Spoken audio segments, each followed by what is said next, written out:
అందువలన లోకమందు ఉన్నటువంటి ప్రజలందరూ దేవుని కార్యములని జరిగించడం అనేది చూస్తూ ఉంటాం. ప్రతి వారు కూడా జరిగించేటువంటి మనుషులు నిజంగా ఇవి దేవుడు కోరుకున్నటువంటి అమరిక కలిగినటువంటి విశ్వాసంతో చేసేవేనా? హెబ్రీయుల రాసిన పత్రికలో 2వ అధ్యాయము 17వ వచనంలో రాయబడినటువంటి సంగతులు ఈ విధంగా ఉంటాయి. హెబ్రీ 2వ అధ్యాయము 17వ వచనంలో హెబ్రీ రచయిత ఒక విశేషమైన సంగతిని గురించి మాట్లాడుతూ దేవుని కార్యములు అనే సంగతిని గురించి ప్రస్తావన చేశాడు. కాబట్టి 17 చదువుతాం.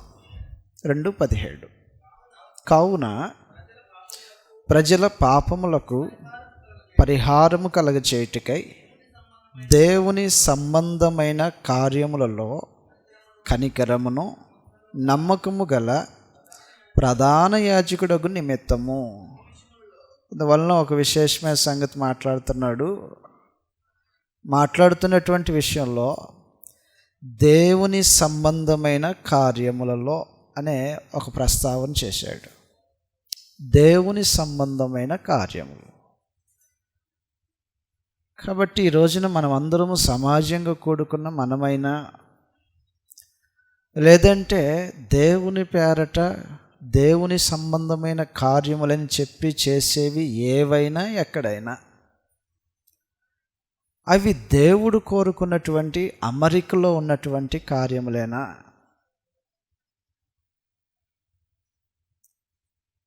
అవి అలాగన ఆయన కోరుకున్నటువంటి అమరికలో లేకపోతే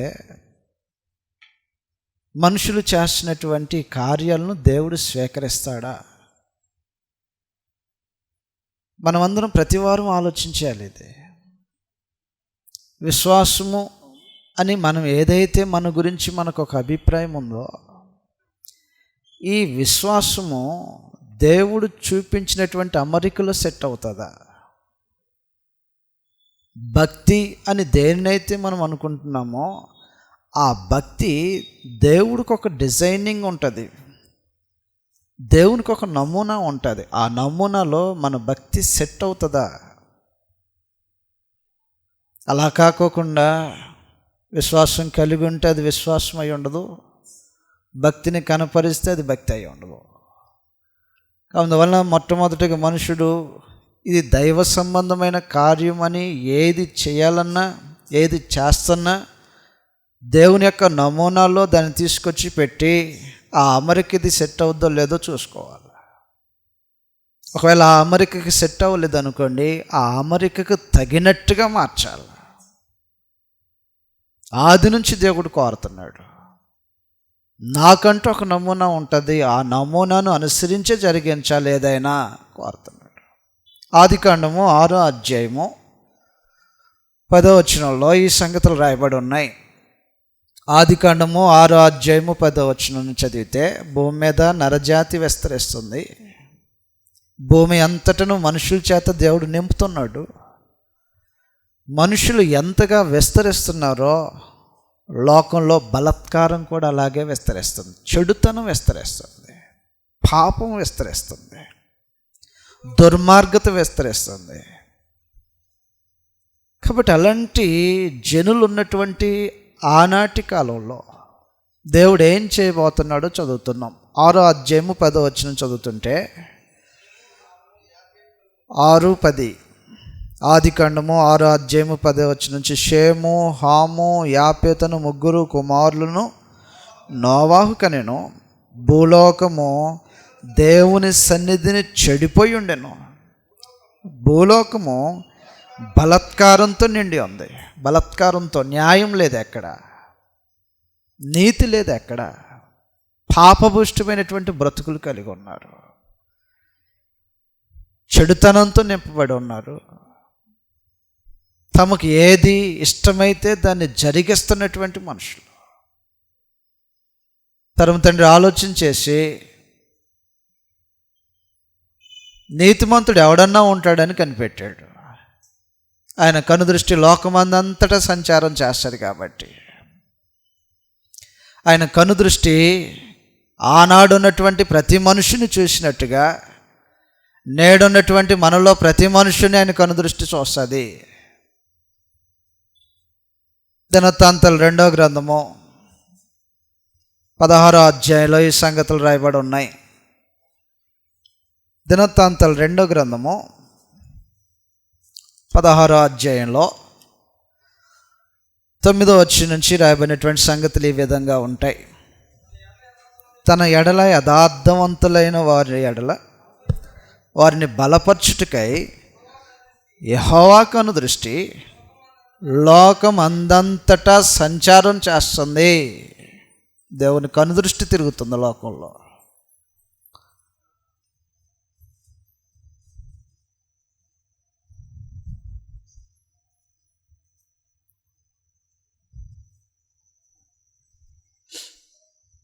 దేవుని కనుదృష్టి తిరుగుతుంది లోకంలో. ఈ రోజున ప్రాముఖ్యమైనటువంటి స్థలాలలో సీసీ కెమెరాలను అమర్చి దాన్ని రొటేట్ చేస్తూ ఉంటుంటారు అన్నమాట. తిరుగుతూ ఉంటుంది, ఒకసాట ఫిక్స్ అయిపోయి అది ఇటువైపు తిరుగుతుంది, ఇటువైపు ఉన్నటువంటి దాన్ని క్యాప్చర్ చేస్తుంది, ఇటువైపు తిరుగుతుంది, ఇటువైపు ఉన్నటువంటి దాన్ని క్యాప్చర్ చేస్తుంది, మరొక దిశగా తిరుగుతుంది, అటువైపు ఉన్నటువంటి దాన్ని క్యాప్చర్ చేస్తుంది. దేవుని యొక్క కనుదృష్టి కేవలం ఒక స్థలం వైపు చూసి మరొక స్థలాన్ని గమనించుకోకుండా ఉండదు. దేవుని యొక్క కనుదృష్టి ఇటువైపు తిరిగినప్పుడు ఇటువైపు ఏం జరుగుతుందో తెలియనట్టుగా ఉండదు. కనుదృష్టి లోకమంతటా సంచారం చేస్తుంది, ప్రతి మనుషుణ్ణి చూస్తుంది. అందువలన పరమ తండ్రి ఆ రోజున చెడిపోయినటువంటి లోకంలో ఎవడైనా ఒకడు నీతిమంతుడు ఉంటే సరిపోతుంది అనుకున్నాడు. దొరుకుతాడా నీతిమంతుడు? ఎదురు చూశాడు. ఆయన కనుదృష్టి ఎతికినప్పుడు దొరికాడంట ఒక మనుషుడు. ఆదికాండం 7వ అధ్యాయం 1వ వచనంలో దేవుని యొక్క కనుదృష్టికి నీతిమంతుడిగా కనబడినటువంటి వాడిగా నోవాహు ఉంటాడు. 7వ అధ్యాయం 1వ వచనంలో లాగా రాయబడి ఉంది, యెహోవా ఈ తరము వారిలో నీవే నా ఎదుట నీతిమంతుడువై ఉండుట చూసి తిని గనుక. నోవాహును చూసింది ఆ కనుదృష్టి, నోవాహును చూసింది. ఈ రోజున నిన్ను చూస్తుందా? చూస్తుంది. మనలో ప్రతివారిని చూస్తుందా? ప్రతివారిని చూస్తుంది. ఆయన కనుదృష్టి అలాగూ నిలబడి నేను పరీక్షిస్తూ ఉంటుంటుంది. ఈ మనుషుడు నీతిమంతుడేనా? పరీక్షిస్తా. బలాత్కారంతో నింపబడ్డా లేదా? చూస్తుంది కనుదృష్టి. చెడుతనం ఉందా? కనుదృష్టి చూస్తుంది. పాపంతో నింపబడి ఉన్నాడా? ఆ కనుదృష్టి పరీక్షిస్తుంది. వేషధారిగా బ్రతుకుతున్నాడా? ఆ కనుదృష్టి చెప్తుంది. అందువల్ల లోకమందంతటా సంచారం చేసి ఒక నీతిమంతుని పట్టుకుంది ఆ కనుదృష్టి. ఆ మనుషుని యొక్క పేరు నోవాహు. నోవాహును పిలిచి బలాత్కారంతో చెడిపోయినటువంటి లోకం మీదకి శిక్ష రాబోతుంది, నాకు ఒక నమూనా ఉంది, ఆ నమూనా ప్రకారంగా వాడగట్టాలా అని అన్నాడు. వాడ కట్టమని చెప్పలా, వాడ కట్టాలి, నా నమూనా ప్రకారంగా కట్టాలి. చదువుతాం గ్రంథంలో రాయబడినటువంటి సంగతి 6వ అధ్యాయము 14వ వచనంలో రాయబడి ఉంటుంది. ఆదికాండము 6వ అధ్యాయము 14వ వచనంలో చితిసారపు మ్రానుతో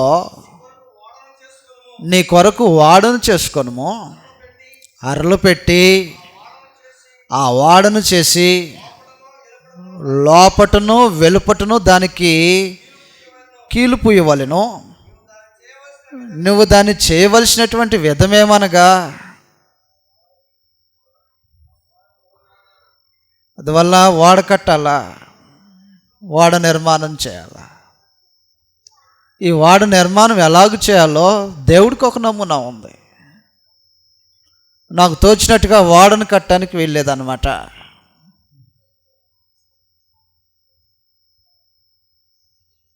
నాకు తోచినట్టుగా వాడను కట్టడానికి వెళ్ళేది. ఆ వాడని ఎలా కట్టాలో దేవుని యొక్క నమూనా ఉంది. చితిసారపు మ్రాను తీసుకో, అదే మ్రాను తీసుకోవాలా. కీలు పూయాలా, దానిలోనికి ప్రవేశించడానికి ఒక మార్గం ఉండాలా. అది 2 అంతస్తులు కలిగిందై ఉండాలా. దాని యొక్క పైభాగంలో కిటికీ ఏ అంచున ఉండాలో, ఎక్కడ ఉండాలో దేవుడే నిర్దేశించి ఈ నిర్మాణాన్ని చేపట్టాలని కోరుకున్నాడు. కాబట్టి ఆజ్ఞ నాకంటూ ఒక నమూనా ఉంది. ఆ నమూనా ప్రకారంగా కడితేనే అది ఎత్తు, దాని వెడల్పు, దాని పొడవులు ఎంతెంత ఉండాలో దేవుడే నిర్ధారించి ఒక నమూనాను చేపట్టాడు. 22వ వచనంలాగా రాయబడి ఉంటుంది. ఆదికాండం 6వ అధ్యాయం 22వ వచనంలో, నోవహు అట్లు చేసెను, దేవుడు అతనికి ఆజ్ఞాపించిన ప్రకారము యావత్తు చేసెను. అందువలన ఏం చేయాలి మనుషుడు? దేవుడు ఏం ఆజ్ఞాపిస్తే ఆజ్ఞాపించినట్టుగానే చేయాలి. సమస్తము అలాగే చేయాలి. కాబట్టి కొలతలు ఇచ్చాడు, దేనితో నిర్మాణం చేయాలో ఆ మ్రాను పేరు చెప్పాడు, కీలు పూయమన్నాడు, అమరిక గురించి మాట్లాడాడు, ఏది ఎక్కడ సెట్ చేయాలనేటువంటి అమరికను గురించి మాట్లాడాడు. అన్నిటిని ఇచ్చిన తర్వాత ఆ వాడ నిర్మాణం చేస్తే, ఈ వాడ యొక్క నిర్మాణంలో ఒకవేళ కొలతలు ఏమైనా కొంచెం తారుమారైతే దేవుడు ఏం చేస్తాడు? ఎత్తెంత ఉండాలి? చదువుతాం 15వ వచనంలో. ఎత్తు ఎంత ఉండాలో, పొడవు ఎంత ఉండాలో, వెడల్పు ఎంత ఉండాలో ప్రతి దానికి దేవుడు కొలత చెప్పిన తర్వాత ఆ కొలతలో కొంచెం అటు ఇటుగా తారుమారు అవుతే, కొంచెం పెరిగినా కొంచెం తగ్గినా దేవుడు ఏం చేయబోతాడు? 6వ అధ్యాయము 15వ వచనంలో ఈ సంగతులు రాయబడి ఉన్నాయి. 300 మూరల పొడవు, 50 మూరల ఎడల్పును, 30 మూరల ఎత్తును గలదై ఉండవలను. అందువలన ఎత్తు ఎంత? ఎత్తు 30 మూరలు అంటే 300 మూరల 30 మూరల ఎత్తు 30 మూరలు. అడుగుల్లోకి ఎంత వస్తుంది? అడుగుల్లోకి దాన్ని మార్చాలంటే 1.5, అంతేనా? 45 అడుగులు వస్తుంది. పొడవు ఎంత వస్తుంది? 450 అడుగుల్లో, 450 అడుగులు పొడవు, ఎత్తు 45 అడుగులు, వెడల్పు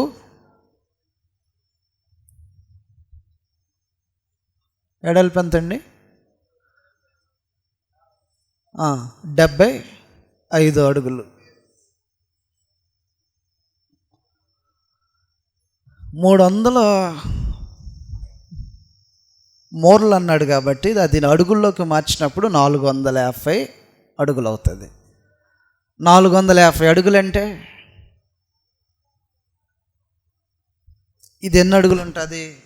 ఈ పరగన 22 అడుగులు ఉంటుంది. 22 అడుగులు ఉంటుంది. 450 అడుగులు అంటే ఎంత ఉంటుంది? ఈ చివరి నుంచి ఆ చివరి దాకా 22 అడుగులు.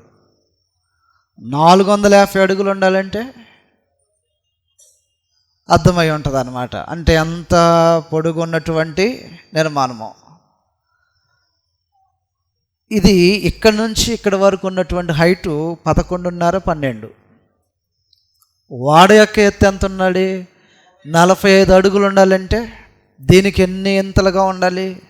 దగ్గరగా 4 రెట్లు ఎత్తు ఉండాలి. అంత భారీగా ఉంటుందా వాడ? అంత భారీగా ఉంది. కాబట్టి పెద్ద వాడ కట్టించాడు. కొలతలు తాను చెప్పాడు, నిర్మాణం తాను చెప్పాడు, ఏది ఎక్కడ అమర్చాలో ఆ అమరికను చెప్పాడు. ఆ అమరిక ప్రకారంగా చేసిన దానిని బట్టే నోవాహుకి ఆ వాడలోనికి ప్రవేశం అని అన్నాడు. 7వ అధ్యాయం 1వ వచనంలో ఈ సంగతులు చదువుతాం. 7వ అధ్యాయం 1వ వచనంలో, యెహోవా ఈ తరము వారిలో నీవే నా ఎదుట నీతిమంతుడు అయినట్టు చూసితిని గనక నీవును నీ ఇంటి వారును వాడలోనికి ప్రవేశించండి. వాళ్ళలోనికి ఎవరు ప్రవేశించాలంటే ఆజ్ఞాపించినట్టుగా చేసే మనుషుడై ఉంటేనే వాళ్ళలోనికి ప్రవేశం. నమూనా ఉంది దేవునికి. కాలం గడిచిపోయిన తర్వాత దేవుడు మరొక నమూనాను చూపించాడు తన ప్రజలకు. ఏ నమూనా అన్నాడంటే, మీరొక సాట నేనొక సాట నాకు నచ్చలా అన్నాడు. ఉన్నతమైనటువంటి స్థలాల్లో వసించేటువంటి దేవుడు. యెషయా గ్రంథము రాయబడినటువంటి సమాచారం ఈ విధంగా ఉంటుంది.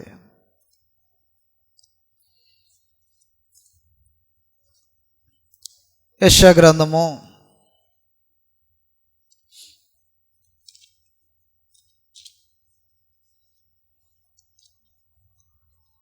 57వ అధ్యాయము 15వ వచనంలో పరమ తండ్రి నివసించేటువంటి స్థలాలు ఎలాగుంటాయంటే మహోన్నతమైనటువంటి స్థలాల్లో వసిస్తాడు. అందువలన ఇశ్రాయేలు ప్రజల్లో నివసించడానికి ఇష్టపడ్డాడు. ఒక రోజున 57వ అధ్యాయము 15వ వచనం నుంచి చదువుదాం. మహాగణుడును మహోన్నతుడును పరిశుద్ధుడును నిత్య నివాసి అయిన వాడు ఎలాగ సెలవిచ్చుచున్నాడు, నేను మహోన్నతమైన పరిశుద్ధ స్థలములలో నివసించువాడుని. ఎక్కడంటే అక్కడ నివసించుడు దేవుడు. తాను నివసించడానికి ఆ స్థలం ఎలాగుండాలో చెప్పాడు. నా నివాసం ఎక్కడుంటుంది, ఇలాంటి పరిస్థితిలో ఉంటుంది, ఇలాంటి దయ ఉంటే ఉంటుంది. అందువల్ల అలాంటి పరిస్థితుల్లో నివసించగలిగినటువంటి దేవుడు ఒకరోజు ఇశ్రాయేలు ప్రజలతో ఏమన్నాడంటే, నేనొక సాట మీరొక సాట బాగలా మనం అందరం ఒకే సాట ఉందామని అన్నాడు. నిర్గమకాండం 25వ అధ్యాయము 8వ వచనంలో తన ప్రజలతో తాను నివసించడానికి ఇష్టపడ్డాడంట ఒక రోజున. అయితే ఎలాగంటే అలాగన ఉన్నటువంటి స్థలంలో నివసించడానికి ఇష్టపడలా. నిర్గమకాండం 25వ అధ్యాయం 8వ వచనంలో ఈ సంగతులు రాయబడి ఉన్నాయి. 25వ అధ్యాయం 8వ వచనంలో, నేను వారిలో నివసించినట్లు వారు నాకు పరిశుద్ధ స్థలమును నిర్మింపవలను. అందువలన దేవుడు నివసించాలంటే ఆ స్థలము పరిశుద్ధమైనదై ఉండాలి. అపవిత్రత చోటు ఉన్నటువంటి స్థలంలో దేవుడు వసించడు. నేను నివసించాలనుకుంటున్నా, మీలో నివసించాలనుకుంటున్నా, మీ మధ్య నివసించాలనుకుంటున్నా. నిబంధన చేసుకున్నాడు దేవుడు. నిబంధనను బట్టి వారికి ఆయనకి మధ్య బాంధవ్యం ఏర్పడింది. ఈ బాంధవ్యాన్ని బట్టి దేవుడు ఏమంటున్నాడంటే, నేను ఒకసాట మీరు ఒకసాట వద్దు, అందరం కలిసే ఉందాం అన్నట్టుగా మాట్లాడుతున్నాడు. దానికోసం ఏం చేస్తున్నాడంటే, నాకు గుడారం కట్టండి అని అన్నాడు. ఓ గుడారం అంటే మాకు తెలియని సంగతి ఏం కాదులే. గుడారం కట్టడంలో బాగా స్కిల్ ఉన్నటువంటి మనుషులు ఇశ్రాయేలు జనాంగం. ఏ ప్రాంతంలో కట్టాలో వాళ్ళకు బాగా తెలుసు, ఎలా కట్టాలో బాగా తెలుసు, దాన్ని ఎలాగన ఫిట్టింగ్ చేయాలో, ఎలాగన మరలా తీసేసుకొని దాన్ని మరలా వెంటనే తీసుకొని ఇంకో స్థలానికి వెళ్ళిపోవాలో ఇది బాగుగా తెలిసినటువంటి జనులు ఇశ్రాయేలు యొక్క జనాంగం. వారి పితరుల దగ్గర నుంచి ఈ నైపుణ్యత కలిగినటువంటి వారే ఉంటారు ఇశ్రాయేలు ప్రజలు. బాగా తెలుసు వాళ్ళకి. అందరూ తెలుసు, గుడారాన్ని లేపాలంటే ఎవరంటే వాళ్ళు లేపలేరు. ఒకవైపు లేపుతుంటే ఇంకోవైపు పడుతుంటుంది. స్కిల్ లేని వాడు చేస్తే ఉండొచ్చు, 10 మంది ఉండొచ్చు, 10 మంది 10 కర్రల దగ్గర పట్టుకొని గుడారం లేపాలనుకున్నా ఈ రోజున గుడారాలు ఉన్నాయి. ఆయా సమయ సందర్భాల్లో వేసేటువంటి గుడారాలు ఉన్నాయి. 10 మంది కాకపోతే 20 మంది అయినా ఉండండి. ప్రతి ఒక్క దగ్గర, ప్రతి ఒక్క పోటు దగ్గర 2 నిలబడినా అది నిలబెట్టేటువంటి నైపుణ్యం లేకపోతే అది సాయంత్రం పట్టిద్ది. ఇశ్రాయేలు ప్రజలకు గుడారం వేయటం అనేది వెన్నతో పెట్టినటువంటి విద్యలంటేది. కారణం ఏమిటంటే వారి పితరులు గుడారాల్లో నివసించేవారు. ఏ స్థలానికి వెళ్తే ఆ స్థలంలో గుడారం వేసుకునేవారు. కాబట్టి వాళ్ళకి ఎవడు చెప్పాల్సిన అవసరంలా గుడారం వేయి అంటే చాలు, గుడారం వేసేస్తారు. హెబ్రీయులకు రాసిన పత్రిక 11వ అధ్యాయంలో వారి పితరుడైనటువంటి అబ్రహాము దగ్గర నుంచి ఆ ప్రజలు, ఆ వంశము, ఆ జాతి గుడారాల్లో నివసించేటువంటి జాతి. కాబట్టి గుడారాలు వేసుకుంటూ గుడారాల్లో జీవనాన్ని కొనసాగిస్తున్నటువంటి ఇశ్రాయేలు ప్రజలను నడిపేసినటువంటి నాయకుడైనటువంటి మోషేతో తానొక గుడారాన్ని వేయమంటున్నాడు.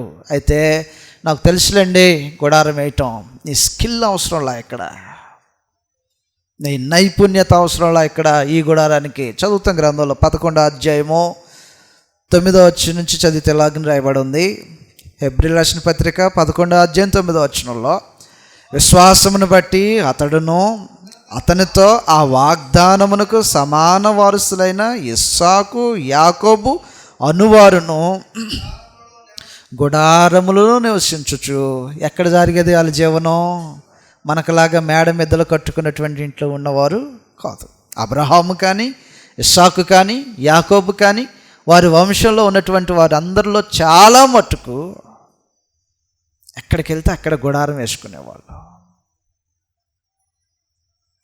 గుడారాల్లో నివసించేటటువంటి జీవితం అనుభవం కలిగినటువంటి వారు, గుడారానికి ఏమేమి ఉపకరణాలు కావాలో ఎరిగినటువంటి వారు, ఏ గుడారానికి ఎలాగన దేనిని వంచాలో బాగా తెలిసినటువంటి వారు. ఆదికాండం 12వ అధ్యాయంలో గుడారం ఒక రోజున వేసుకుంటాడనమాట.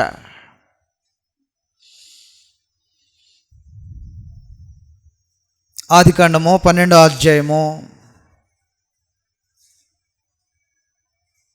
8వ వచనంలో రాయబడి ఉంది. 12వ అధ్యాయం 8వ వచనంలో, అక్కడి నుండి బయలుదేరి బేతేలునకు తూర్పునున్న కొండకు చేరి పడమటనున్న బేతేలుకును తూర్పునున్న హాయికిని మధ్యను గుడారం వేసి, వారు గుడారాల్లో నివసించేవారు. ఎక్కడంటే అక్కడ అనువైన స్థలం ఇది, గుడారం వేసుకుంటారు. ఆ గుడారాన్ని కూడా ఎలాగ వేసుకుంటారంటే, ఇక్కడ నుంచి మరలా ఎప్పుడు వెళ్ళిపోవాలో తెలియదు కాబట్టి అది మరలా తీసివేసేలాగా అమరికతో కలిగినటువంటి గుడారాలు వేసుకుంటూ వారి జీవనాన్ని కొనసాగించుకుంటూ వచ్చినటువంటి వారు. అలాంటి జనులతో దేవుడు ఒక కోరిక కోరుతున్నాడు. నేను మీ మధ్య ఉండాలనుకుంటున్నా, నాకు ఒక గుడారం వేయండి. నీ గుడారం వేయటం మాకు తెలుసండి. లేదు, మీరు వేసుకున్నారు కదా గుడారాలు. కొన్ని లక్షల జనం, కొన్ని లక్షల మంది జనం ప్రయాణం చేసేటప్పుడు ఆ ప్రయాణంలో వారు ఏం చేస్తారంటే, అక్కడ ఆగినప్పుడు వెంటనే గుడారాలు వేసేసుకుంటారు. మాకు తెలుసండి గుడారం వేయటం. లేదు, చాలా బాగా వేసేటువంటి వారి చేత వేపేస్తామండి గుడారం. వద్దు, నా గుడారము నాకు ఇష్టం వచ్చినట్టుగా వేయాలా. మీరు గుడారాలు వేసుకున్నారా? అవును, మేము గుడారాలు వేసుకున్నాం. ఇప్పటి నుంచి కాదు, ఎప్పటి నుంచో మా పితరుడైన అబ్రహాం దగ్గర నుంచి మా గుడారాల్లో బ్రతకటం అనేది తెలుసు. నీ అనుభవం ఇక్కడ అవసరంలా, నీ నైపుణ్యత ఇక్కడ పనిచేయదు. ఎప్పుడో మా పితరుల దగ్గర నుంచి మేమందరం గుడారాల్లో ఉండే. వద్దొద్దు, ఎవడు గుడారం నాకు అవసరంలా. నా గుడారము నేను కోరుకున్నట్టుగా వేయాలా. నాకు ఒక నమూనా ఉంది, నువ్వు అనుకున్న నమూనా నాకు వద్దు. హెబ్రీయులకు రాసిన పత్రిక 8వ అధ్యాయము 5వ వచనంలో పరమ తండ్రి ఒక నమూనాను చూపించాడు. గుడారాన్ని వేయటంలో ఒక నమూనాను చూపించి ఆ నమూనా ప్రకారంగా సమస్తం కట్టాలని కోరుకుంటున్నాడు. హెబ్రీయులకు రాసిన పత్రిక 8వ అధ్యాయము 5వ వచనంలో రాయబడినటువంటి సంగతులు ఈ విధంగా ఉంటాయి. హెబ్రీ 8వ అధ్యాయం 5వ వచనంలో, మోషే గుడారమును అమర్చబోయినప్పుడు కొండ మీద నీకు చూపబడిన మాదిరి చొప్పున సమస్తము చేయుటకు జాగ్రత్త పడు.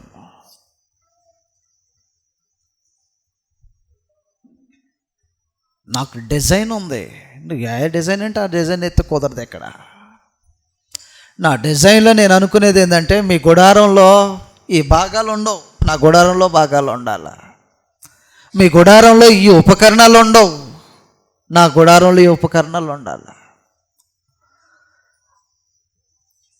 అందువల్ల దేవుడు ఏం కోరుకుంటున్నాడంటే కొండ మీద నీకు ఒక రూపం చూపించిన ప్రకారం నా గుడారం నేను కోరినట్టే అది జరగాల.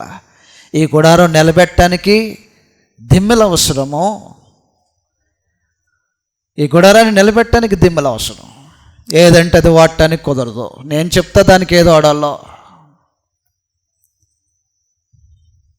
ఈ గుడారాన్ని వేరు చేయడానికి తెరలు అవసరము. ఏ క్లాత్ అంటే ఆ క్లాత్ వాడకూడదు. నేను చెప్తా దానికి దేని వాడాలో. దీనిలో ఉపకరణాలు నిలబెట్టడానికి కర్ర అవసరము. ఏ కర్ర అంటే ఆ కర్ర పనిచేయదు. ఆ కర్ర ఏంటో నేను చెప్తా. ఇలా నిలబెట్టబడినటువంటి దానికి డిజైనింగ్ అవసరము. నగిషి పని. ఆ నగిషి పని ఎలాగ చేయాలో నేను చెప్తా. మీ గుడారాలు మీ ఇష్టం వచ్చినట్టు వేసుకున్నారు, నేను కాదనలా. నేనుండే గుడారం నేను కోరుకున్నట్టు వేయాలా. ఇది నా నమూనా. నిర్గమకాండం 25:9 ఈ సంగతులు రాయబడి ఉన్నాయి. 25:9 అందువలన దేవుడు ఏం తెలియచేస్తున్నాడంటే ఆది నుంచి కూడా తనకంటూ ఒక నమూనాను సెట్ చేసుకుంటూ వచ్చాడు. ఈ నమూనాకు వేరుగా ఏదున్నా దాన్ని అంగీకరించే పరిస్థితి లేదు, దాంట్లో ఆయన నివసించేటువంటి పరిస్థితి లేదు. నిర్గమకాండం 25:9 ఈ సంగతులు రాయబడి ఉన్నాయి. నేను నీకు కనపరచు విధముగా మందిరం యొక్క ఆ రూపమును దాని ఉపకరణాలన్నిటి రూపమును. అందువలన మోషే మాకు తెలుసులేండి గుడారం కట్టడం ఎలాగో, వద్దు అదే వద్దు అనేది ఎక్కడ. నేను నైపుణ్యత అవసరం ఎవడికి ఎక్కడ. మా పితరుల దగ్గర నుంచి మేము గుడారం వేసి అలవాటు ఉన్నోళ్ళమండి. నీ అనుభవం అవసరం లేదు ఎక్కడ. నేను ఏం చూపిస్తాను, ఎలా చూపిస్తాను, ఏ ఉపకరణం ఉండాలని కోరుతాను ఆ ఉపకరణం అక్కడే ఉండాలి. ఇక్కడ చేర్చబడినటువంటి ఉపకరణాల్లో ఏది ఇది అటువైపును అది ఇటువైపును పెట్టడానికి అవకాశం లేకోకుండా చేశాడు దేవుడు. అది అదే స్థలంలో ఉండాలి, అక్కడే ఉండాలి. అందువల్ల ఒక రోజున పితరుల కాలంలో నోవాహు నిర్మాణం చేసుకునేటువంటి వాడును గురించినటువంటి దేవుడికి ఒక నమూనా ఉంటే, ఇశ్రాయేలు యొక్క ప్రయాణ కాలంలో దేవుడు చూపించినటువంటి ఒక నమూనా, నేను మీ మధ్య నివసించాలని కోరుకుంటున్న నమూనాను చూపించిన దేవుడు నేడు నీ విశ్వాసానికి నమూనా చూపించుకోకుండా ఉన్నాడా? వెర్రితనం అది. దేవుడు ఎలాగంటే అలాగా నమ్మేస్తాడు. దేవుణ్ణి మోసగించడానికి మనుషులు ప్రయత్నం చేస్తున్నారు. ఎలాగైనా సరే, ఏదైనా సరే భక్తే, ఎలాగైనా సరే విశ్వాసమే, ఏదైనా సరే దేవుని కార్యాలే అని చేసేస్తే దేవుడు ఏమైనా చీట్రా లేకపోతే చీట్ చేయబడతాడా?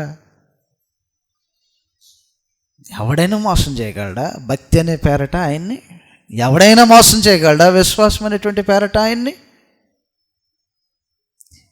ఎలాగైనా చేసి ఏదైనా చేసి ఇది విశ్వాసము, ఇది భక్తి, ఇది మాకున్నటువంటి నిరీక్షణ, మేము క్రైస్తవులము అని చెప్పేస్తే మోసపోవటానికి ఆయన ఎర్రోడా? గలతీ రాసిన పత్రికలు ఈ సంగతులు రాయబడి ఉంటాయి.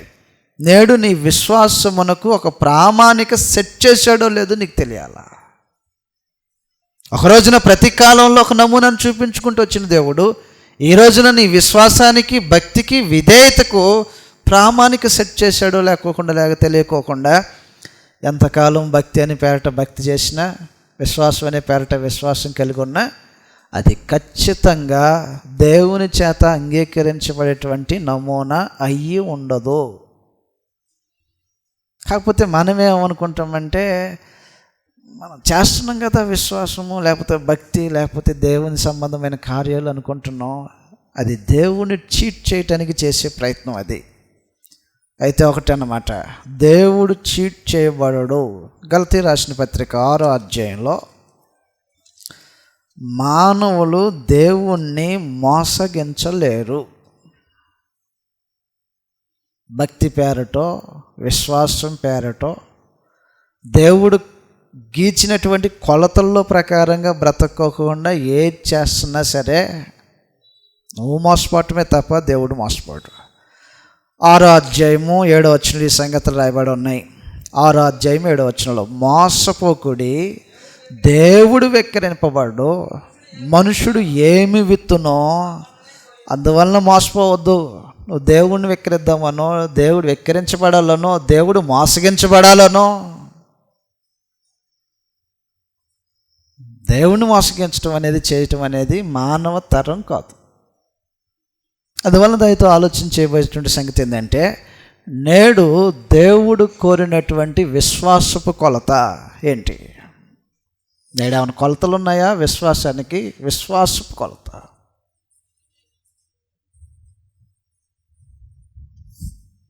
దేవుడు అంగీకరించేటువంటి విశ్వాసపు కొలత. అందువల్ల మనలో ప్రతివారం చెక్ చేసుకోవచ్చు, నిజంగా నేను కనపరిచే విశ్వాసము, కనపరిచే భక్తి, కనపరిచే విధేయత నిజంగా దేవుడు కోరిందేనా?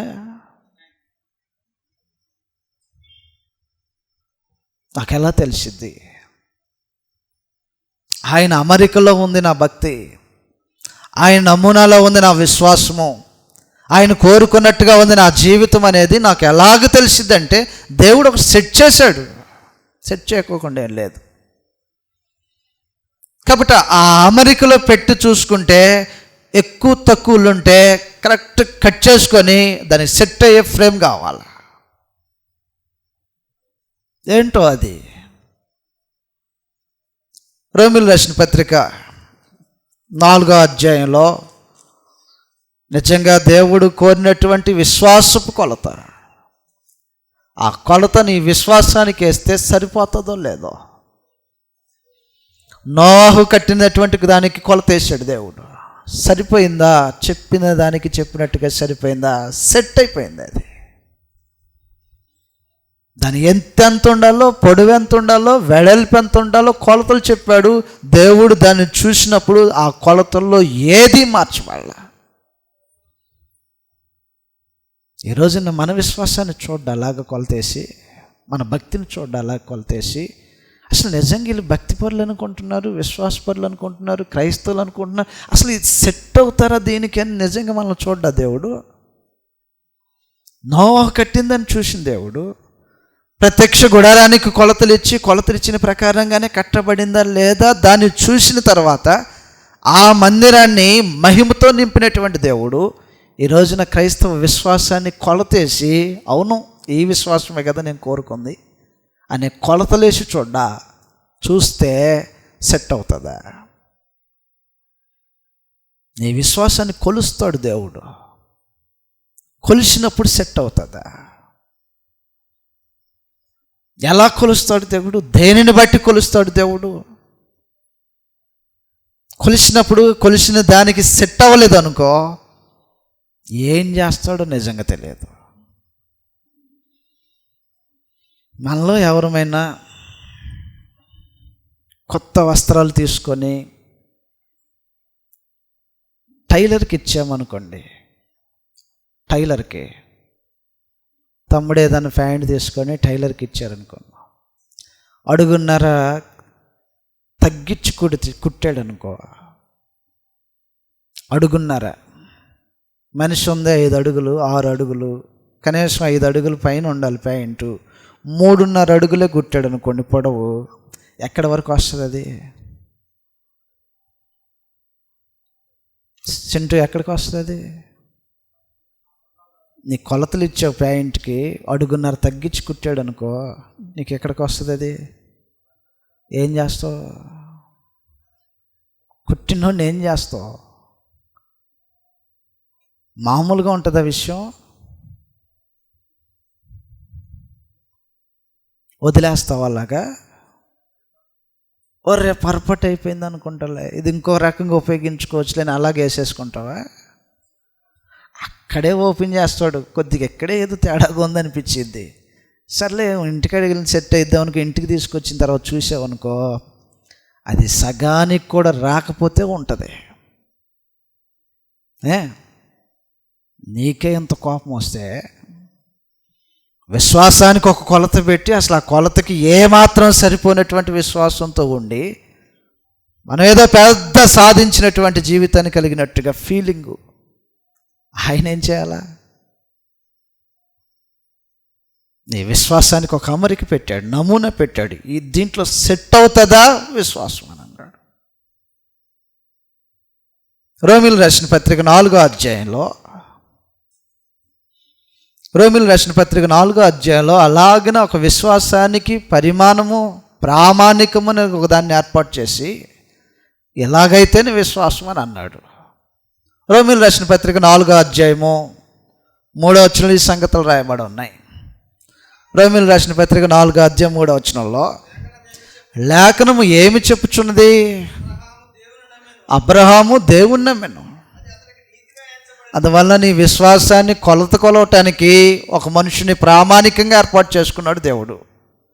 అబ్రహాం అనేటువంటి మనుషుని ప్రామాణికంగా ఏర్పాటు చేసుకున్నాడు. కొలతేస్తాడు. ఇక నిజంగానే ఇది విశ్వాసమేనా? ఆయన్ని బట్టి కొలతేస్తాడు. ఆయన విశ్వాస జీవితాన్ని బట్టి కొలతేస్తాడు. కాబట్టి అబ్రహాం అనేటువంటి ఒక మనుషుని నిలబెట్టి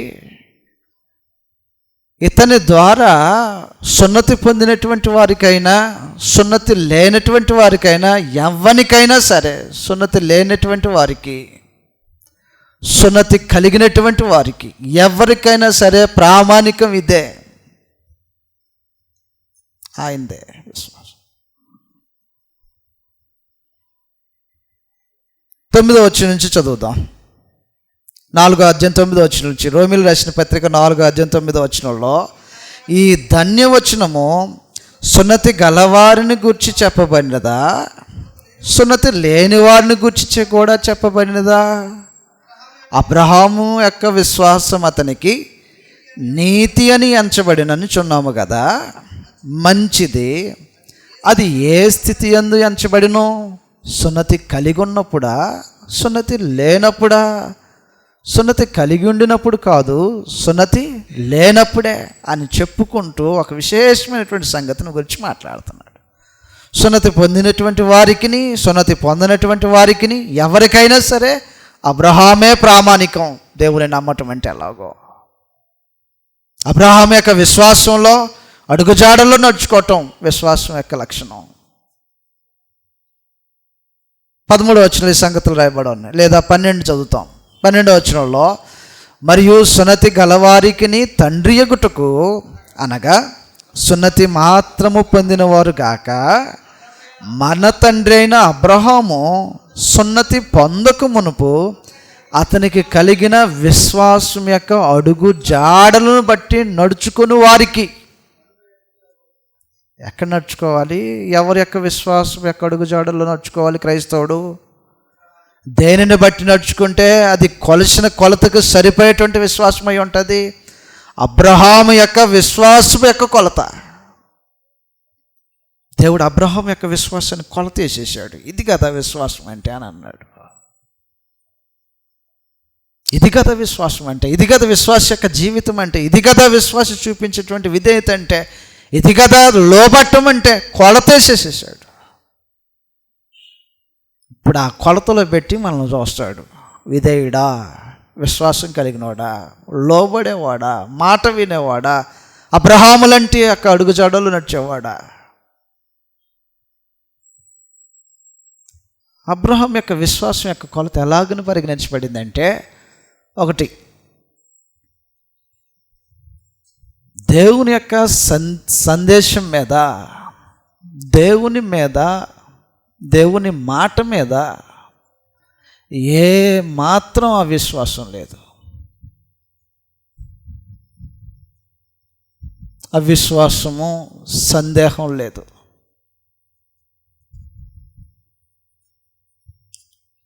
నీ జీవితంలో ఇది ఉందా? కొలతకు సరిపోతావు. నీ జీవితంలో ఆ లక్షణం ఉంటే ఆ నమూనాకు సెట్ అవుతావు. ఏం నమూనా? మొట్టమొదటి సంగతి, దేవుని మాటకు ఏ మాత్రము అవిశ్వాసం కానీ సందేహం కానీ అబ్రహాం యొక్క జీవితంలో ఏనాడూ లేదు. ఇది నీ జీవితంలో ఉంటే ఆ నమూనాకు సెట్ అవుతావు. ఎలాగ తెలుసుద్ది? దేవుని యొక్క మాట మీద అసలు ఆయనకు సందేహం లేదు, అవిశ్వాసం లేదంటే హెబ్రీ రచయిత మాట్లాడాడు. 11వ అధ్యాయము 8వ వచనంలో, హెబ్రీయులకు రాసిన పత్రిక 11వ అధ్యాయము 8వ వచనంలో అబ్రహాం యొక్క విశ్వాసం ఇలాగ ఉంది అని చెప్పాడు. ఈ రోజున నీ విశ్వాసము ఆయన విశ్వాసం యొక్క అడుగుజాడల్లో నడుస్తుందని తెలియాలంటే అదే విశ్వాసపు లక్షణం కనపడాలి. అబ్రహాము పిలువబడినప్పుడు విశ్వాసమును బట్టి ఆ పిలుపునకు లోబడి తను స్వాస్థ్యమునుగా పొందనయున్న ప్రదేశమునకు బయలు వెళ్ళెను. మరియు ఎక్కడికి వెళ్ళవలెనో అదేం ప్రయాణం. అలా కూడా ప్రయాణం చేస్తారా మనుషులు?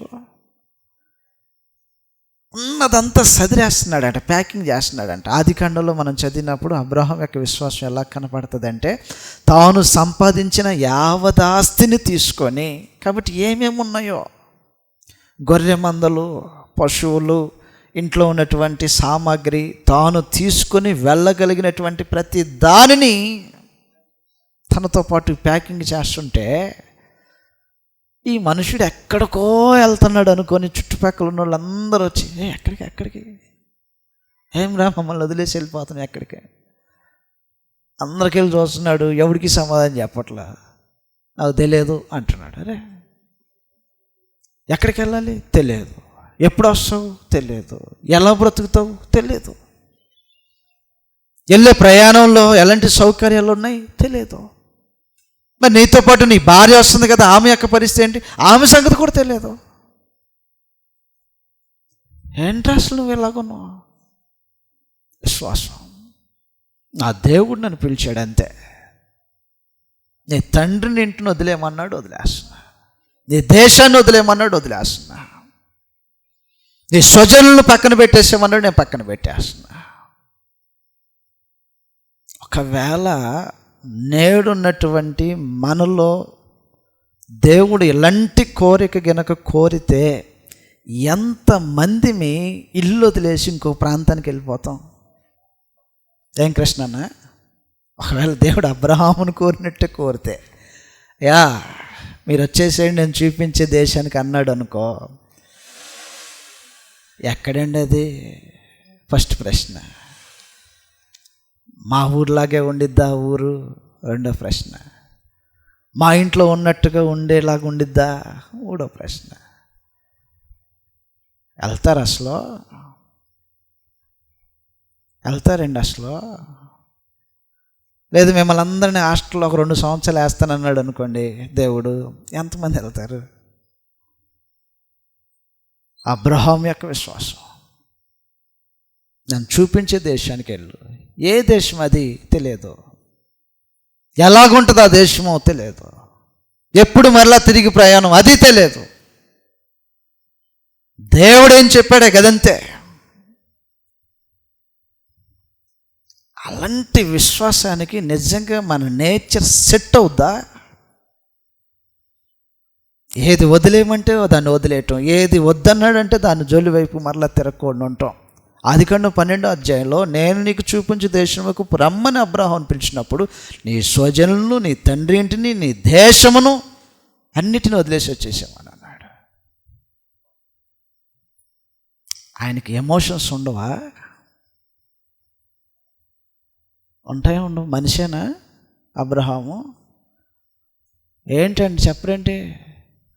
విజయవాడలో ఒక ఉద్యోగం వచ్చిందని ట్రాన్స్ఫర్ అయిందని చెప్పేసి ఒక కుటుంబము మన ప్రాంతం నుంచి విజయవాడ వెళ్ళేటప్పుడు బయలుదేరే ముందు అందరు చుట్టాలు వచ్చేసేసి అందరిని చూసి ఆడవటమే. అందరిని చూసి ఊరు యాడికి వెళ్తున్నావు నువ్వు? దేశం వదిలిపెట్టా? లేదు విజయవాడే. ఎందుకు వెళ్తున్నావు? ఉద్యోగం ట్రాన్స్ఫరు. మరి ఎందుకు ఎడుతున్నావు? మిమ్మల్ని అందరిని వదిలేసి ఉండాలంటే. అరే 70-80 కిలోమీటర్లు దూరం వెళ్ళటానికి నిన్ను ఎమోషన్ చంపేస్తుంది.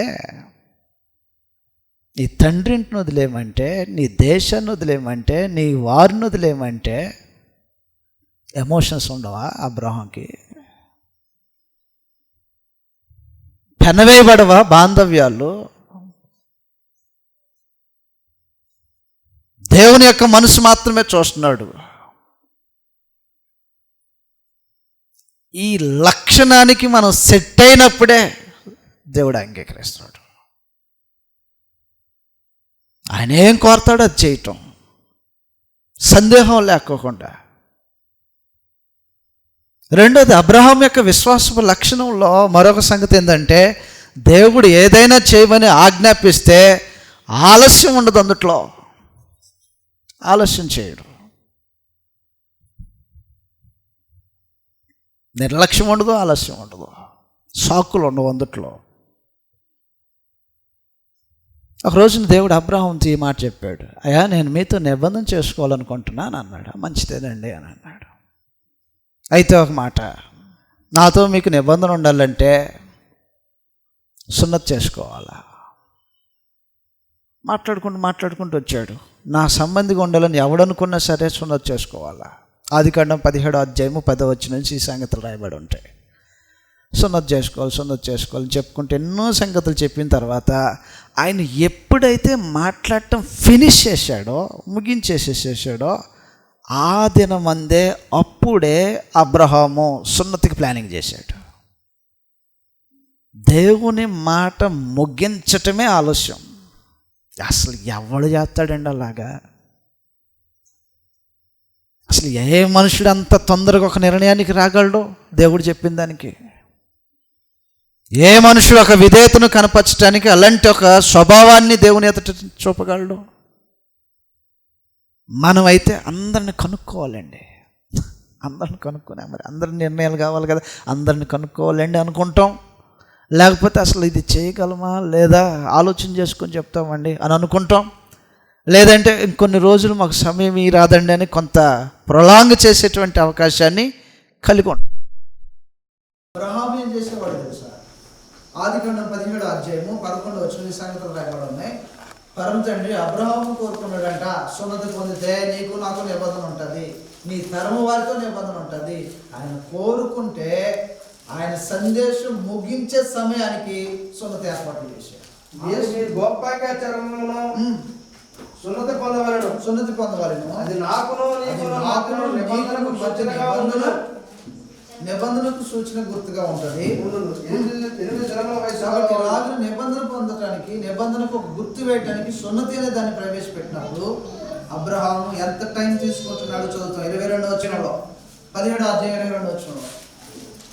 ఈ రోజున మనకి అలసత్వము, నిర్లక్ష్యము, లేకపోతే దేవుని యొక్క మాటకు విలువ ఇవ్వకపోవటం అనేటువంటిది ఒకవేళ ఉంటే, ఉన్నాయా లేవా? ఉంటే కాదు, ఉంటాయా లేవా? దేవుని సందేశం ఏ విషయంలోనైనా ఇలాగుంటేనే, ఇలా చేస్తేనే, ఇదైతేనే అని ఎప్పుడైనా మన చెవికి వినిపించబడితే వెంటనే చేస్తామండి మేము. అసలు అవునా? నిజంగా నమ్మొచ్చా? అసలు అలా మోటివేట్ అయిపోయి చేసేవాళ్ళు అసలు ఉన్నారా? సందేహం. మొట్టమొదటి సంగతి, అబ్రహాం ఎలాగుంటాడో తెలుసా? 22వ వచనంలాగా రాయబడి ఉంటుంది. 17:22 వచనంలో, దేవుడు అబ్రహాముతో మాట్లాడుట చాలించిన తర్వాత అతని యొద్ద నుండి పరమునకు వెళ్ళెను. అప్పుడు అబ్రహాము తన కుమారుడైన ఇస్మాయిలును, తన ఎంట పుట్టిన వారందరినీ, తన ఎండుతో కొనబడిన వారందరినీ, అబ్రహాము ఇంటి ప్రతి వానిని పట్టుకొని దేవుడు తనతో చెప్పిన ప్రకారము 10 దినములైన తర్వాత, ఏంటండి 10 దినములైన తర్వాత, 10 నెలలైన తర్వాత, 10 సంవత్సరాలైన తర్వాత ఎప్పుడు చేశాడు ఆయన? మాటలాడుట చాలించిన తర్వాత. దేవుడు ఫినిష్ చేస్తాడని చూస్తున్నాడు. దేవుడు సంభాషణ, సందేశం ఫినిష్ చేస్తాడు. ఫినిష్ చేసిన మరుక్షణం ఆ దినం అందే ఎవరి ఒపీనియన్ కోరలా, ఎవరితో సంప్రదింపులు చేయటానికి కూడుకోవాలా. అబ్బాయి మరి దేవుడు ఎలా కోరుకున్నాడు, మీ ఇష్టమా కాదు, ఎవరిని కానీ పట్టుకున్నాడు అంతే.